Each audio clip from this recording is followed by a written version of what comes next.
This podcast is produced by the Harwood Productions Podcast Network. To learn more about the network and to find more of our shows, visit us online at www.harwoodpodcast.com.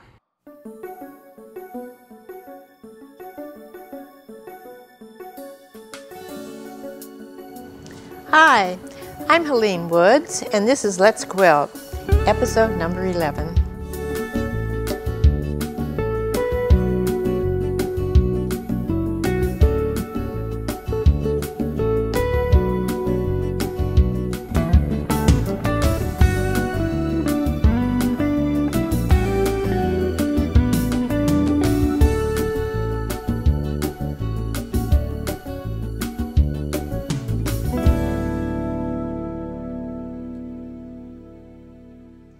Today we're going to be working on our decorative seams.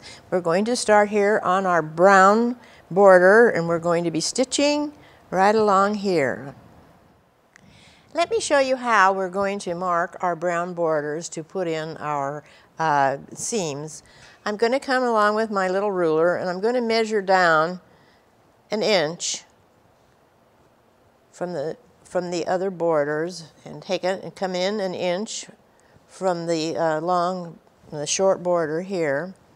We get those all marked, and then we can take our long ruler and just lay that out. And I'm going to measure down here too. There. We lay our ruler on here. We'll line it up with our white chalk mark, and then we'll just take this down, and this gives us a nice seam to follow as we do our top stitching here.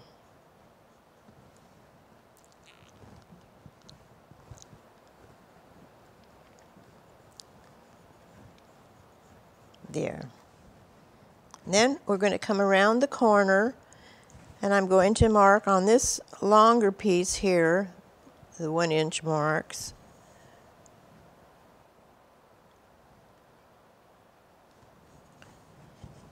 And then we can come around our corner and bring that line down.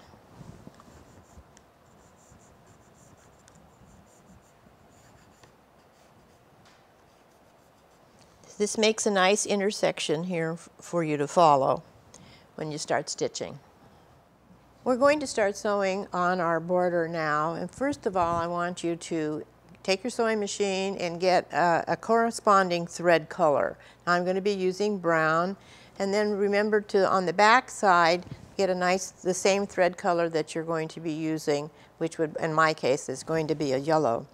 We're going to take, and I'm going to start stitching up here in this corner here, because as you remember, we always start stitching from the inside out. So I'll stitch along this line here, and I'm going to come down. So to stop here, I'm going to pivot, and then I'm going to carry on down the line here.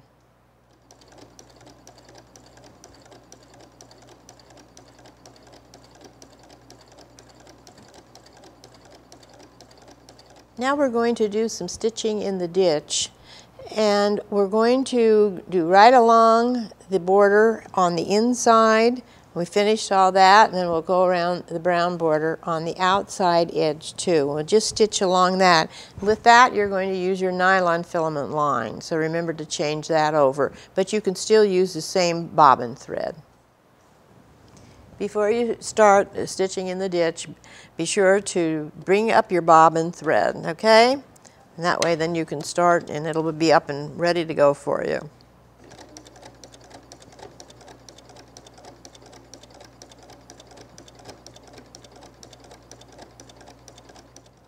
Now we're going to talk about to do the stitch in the ditch on our 9 patch. What I suggest is you take your fabric and turn it in the direction that you're going to be stitching, and then just stitch along these lines, or the seams I should say, that way. Then when you finish all that, then you can straighten your fabric out, lay it out, and then we'll stitch along this line also. There. Now I'm going to show you how you can go ahead and get your single patch lined up to do an X in it. For this, we're going to use our disappearing ink and a small ruler. What I do is I take my little ruler, I take the point of the square, and what I do is I just make a little dot.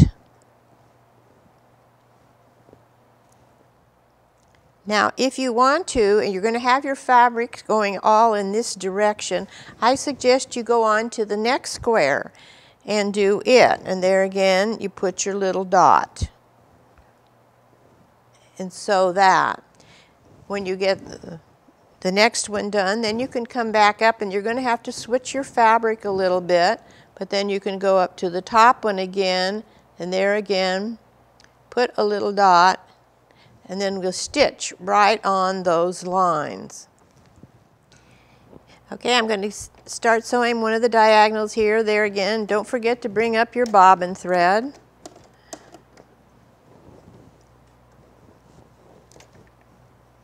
There we go. And sew right along this one line.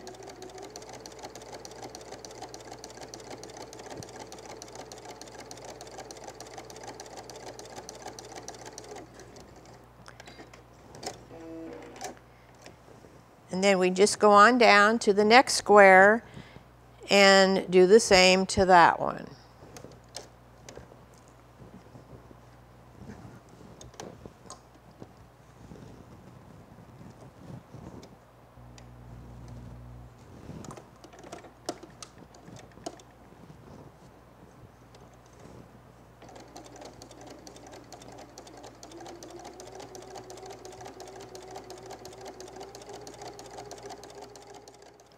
We've got a lot accomplished today, and I know that putting the seams in all these this border and also in doing the 9 patches takes a long time, but it's really worth it. It makes the quilt look very professional looking.